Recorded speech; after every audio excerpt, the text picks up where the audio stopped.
Well, just as Matt Bellany at Puck predicted a few weeks ago, Kathleen Kennedy is retiring from Lucasfilm, and it's now official. The exit interview that he discussed in his Puck article, well, here it is at Deadline Magazine, and we're going to go through it today. So, hey, if you're happy about this, go ahead and raise a glass. Not that kind of glass, Jake Skywalker. Because we're going to go through this in detail, and you're not going to believe some of the hubris this woman has and the delusions that she is engaging in on her way out the door. Now his failure is complete.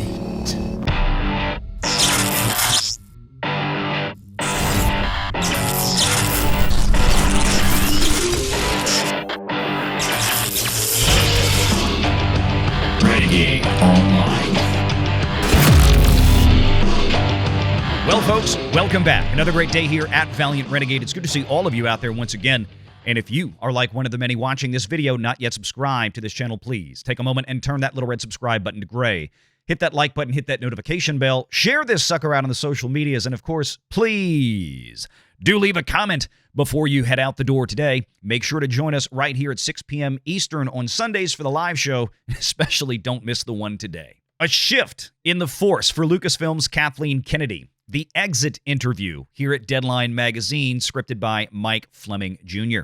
On a rainy day in December in London, not 2 hours after wrapping, I'm guessing, filming principal photography on Star Wars Starfighter with director Sean Levy and a cast headed by Ryan Gosling, Kathleen Kennedy was ready to discuss the long-in-the-works transition of Lucasfilm. I guess she wanted to stick around long enough to see principal photography finished, but what is curious to me is that this announcement of retirement is coming before even the Mando and Grogu movie releases in 3 or 4 months from now. You have to wonder if Kathleen Kennedy doesn't already see the writing on the wall, as the performance of that film right now is in some serious question, especially considering what they did with Mando Season 3, The Book of Boba Fett, and yes, The Acolyte.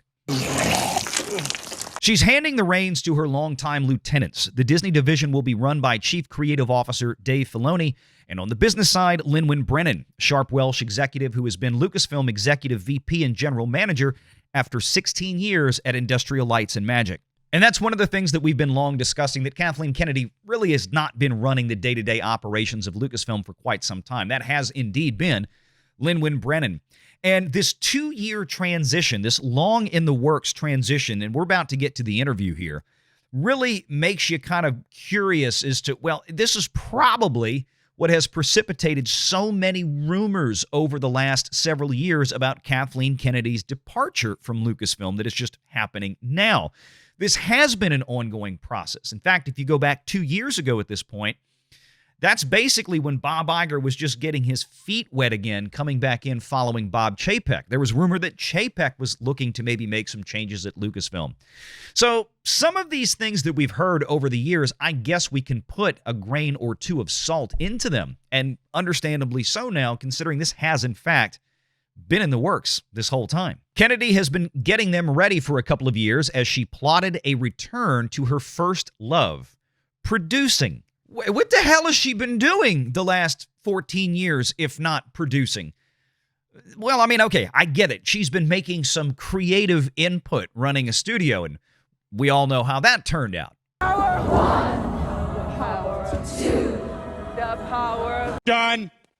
I think it's become blatantly obvious that Kathleen Kennedy was never cut out to be a creative, and I find the choice of description here of her wanting to return to her love of producing frankly quite telling. She'll be making a lot of, well, Star Wars films far in the future, as well as teaming on some projects with her husband, Frank Marshall. They've been married nearly 40 years and fell in love as they presided over Steven Spielberg's Amblin Entertainment back in its heyday. Even her coffee sucked. She took the top post at Lucasfilm almost 14 years ago, and in that span, the company generated 5 features that continued the saga that Lucas began in '77, or branched in other directions. Oh, they definitely branched. There was a lot of branching in many other directions.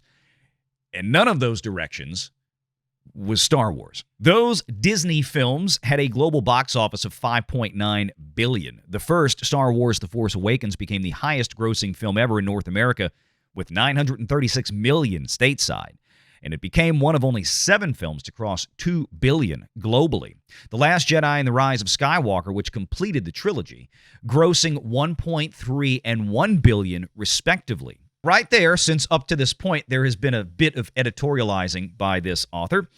Well, maybe he should have pointed out the fact that, yes, the first movie went from $2 billion to the second movie at $1.3 and the third movie at $1 billion, clearly showing the signs of, well, as they describe in the next paragraph, a rabid fan base, to which I would add getting pissed off.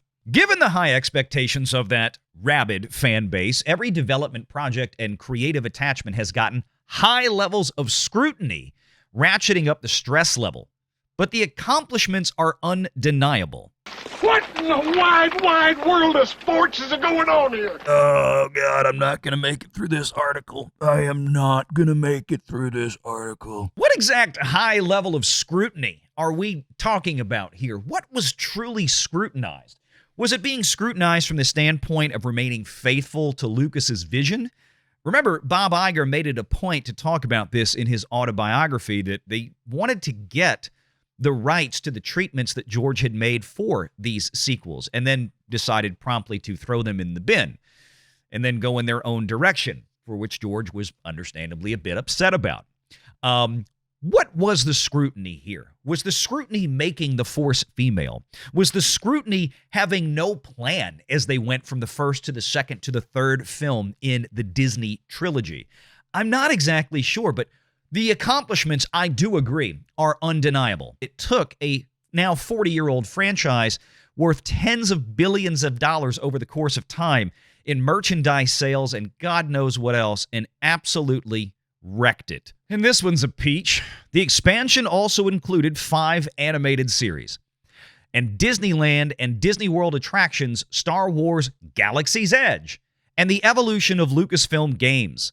Kennedy has been discussing this succession plan for 2 years with Bob Iger and Alan Bergman, and now the succession will finally happen in the early part of 2026. So let's get this straight. The transition effectively here is imminent, just in time to watch Disneyland, as they mentioned, Galaxy's Edge. We just covered in a previous video a few days ago that they didn't even wait for the ink to dry on the bye-bye check that they're giving Kennedy to announce that Disneyland's Galaxy's Edge is going to be slowly beginning a process to revert back to classic Star Wars, a designation that the Walt Disney Company has made even in its own SEC filing, Securities and Exchange Commission, with their quarterly earnings reports when they talk about sales of merchandise, content sales, and licensing in that department, talking about how, well, classic Star Wars still sells well, just not Disney Star Wars. She's the one that made the decision to turn it into Disney Star Wars, which they're now having to scrap. I wonder why. So let's get into the meat and potatoes here. Kathleen Kennedy says, 2 years ago, I went to Bob and Alan to figure out what the transition plan would be, and I made the recommendation that it be Dave Filoni and Lin-Manuel Brennan, the latter of whom has been running the business alongside me. Full stop. Lin-Manuel Brennan has been running the business, period, 4 years by herself. Dave is the perfect person to transition, but he hadn't made a movie, and I worked very closely with him, beginning with Rogue One, to get him a feel of how live action works. Wait a minute, let me understand this correctly. Kathleen Kennedy is saying that she is the one who wanted to bring Dave into live action and teach him how to make live action movies. This now explains so damn much. But wait, there's more. He's very talented, says Kennedy, and immersed in Star Wars. He and Pablo Hidalgo are like the... Oh, God. Shit. He's very talented and immersed in Star Wars, Kennedy says. He and Pablo Hidalgo are like the walking encyclopedias inside of the company. We are so screwed. They always have the answer when you ask, hey, can I do this with a lightsaber? Yeah, just use a red saber, stab a bunch of characters in Disney TV shows, and have them magically recovered. I told everybody I would stick around a bit longer than I had intended to, but I am so ready to go off and have the chance to make lots of movies. She's been at the Walt Disney Company for 14 years, running one of their largest single film and television studios, and she's complaining effectively that she hasn't got to make movies. She wants to get back to making movies. You got to be with me right now. But I don't regret any of that. I find it fascinating to have now seen the business from all sides.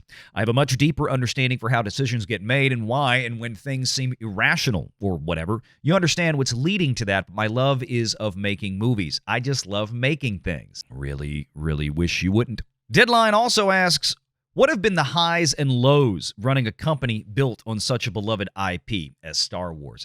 Kathleen Kennedy replies, the highs include realizing how many people love Star Wars.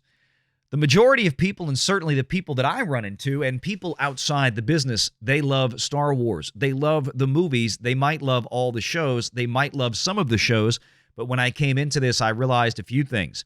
We had walked in at a moment when there hadn't been any movies for 10 years or more, but there was still the memory of the greatest series of movies in cinema history. So you're walking into something that has enormous expectations, yet at the same time, you know that you've got to find new characters and you have to expand the galaxy, and you need to think about who the new audience is. That's what I feel I did, and that's what I feel all the people that I've worked with over this last decade did. The highs include bringing in a new audience. You're fired! Everybody's fucking fired! This is pure delusion. What is the new audience? Where is the new audience?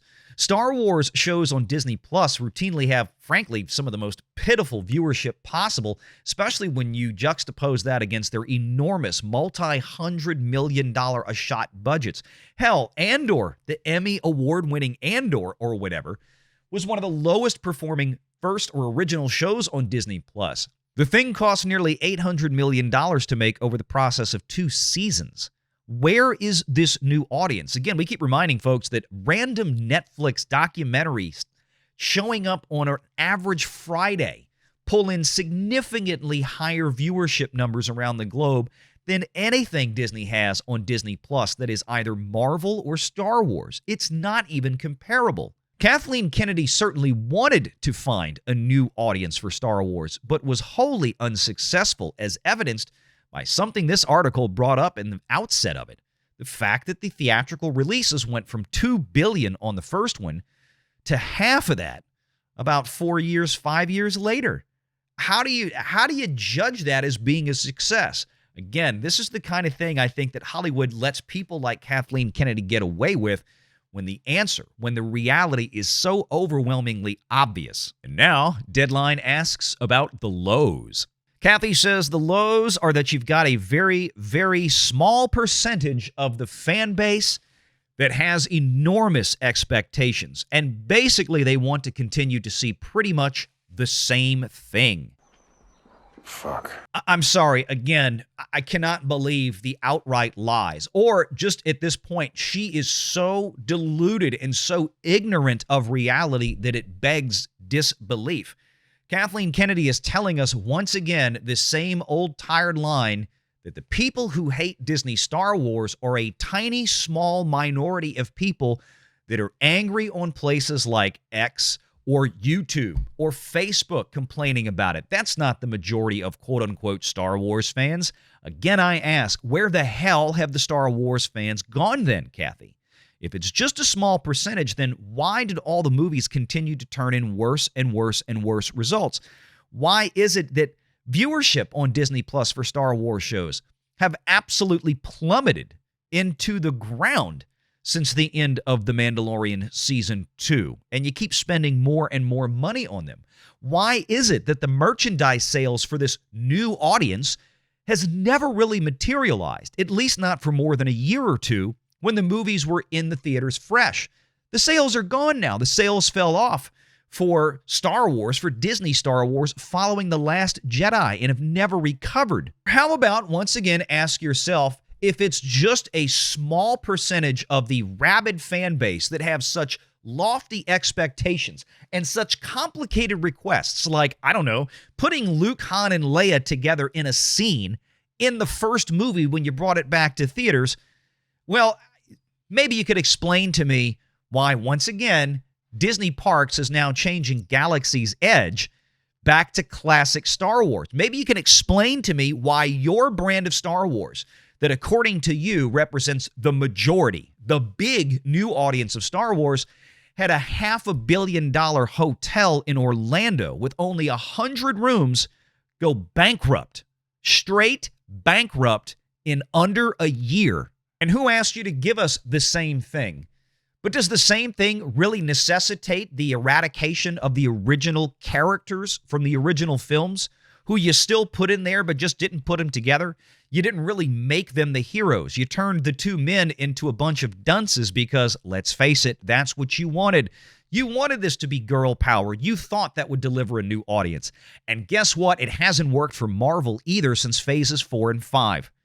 Back to what Kathy's saying here, I'm not sure there's anything you can do about that, meaning the actual Star Wars fans that haven't showed up, that haven't bought the merchandise, that aren't watching the TV shows, that aren't enjoying Galaxy's Edge, and that didn't go to your bankrupt hotel.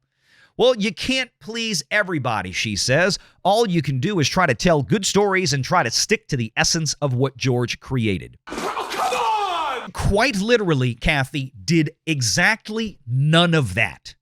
You didn't stick to what George built. If you had, Disney would be in a far better financial position right now, at least in comparison to the $4 billion plus they spent to get Star Wars. Now, yeah, I know it came with things like Skywalker Sound and Industrial Lights and Magic and Indiana Jones. Oh, wait, you completely ruined that one too.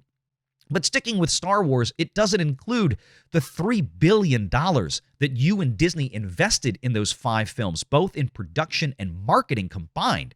It doesn't include the billions more that you've spent producing a dozen different seasons, most of which on Disney Plus utterly flopped compared to their budget.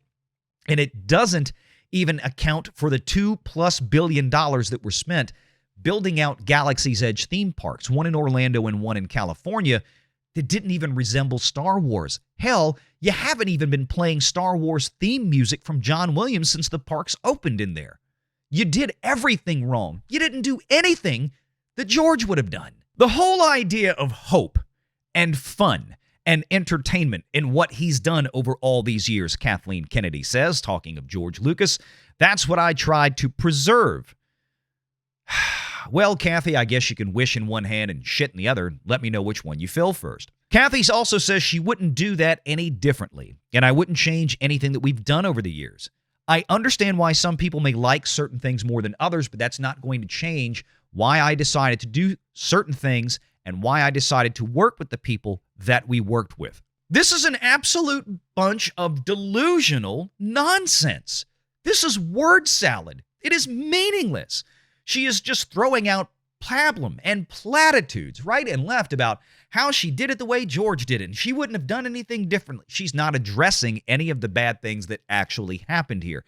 And again, we don't even have to look at it from a fan standpoint of you didn't like it or you did like it. It's all about the money. It's about the eyeballs in the theaters. It's about the eyeballs on the TV. It's about the number and pieces of merchandise that get sold every year. Reminding everybody that even for a decade, 2 decades following Star Wars films, it was still considered by merchandising partners out there what's called an evergreen property, meaning it didn't have to have a new movie or a new TV show or anything big. It just sold year after year after year. And those licenses at companies like Hasbro and whatnot and Kenner Toys for Star Wars products and action figures, they were very lucrative contracts that kept feeding Lucasfilm hundreds of millions of dollars a year in licensing. All Disney had to do was keep that going. They basically didn't even have to do anything. They could have left it alone and collected checks every year.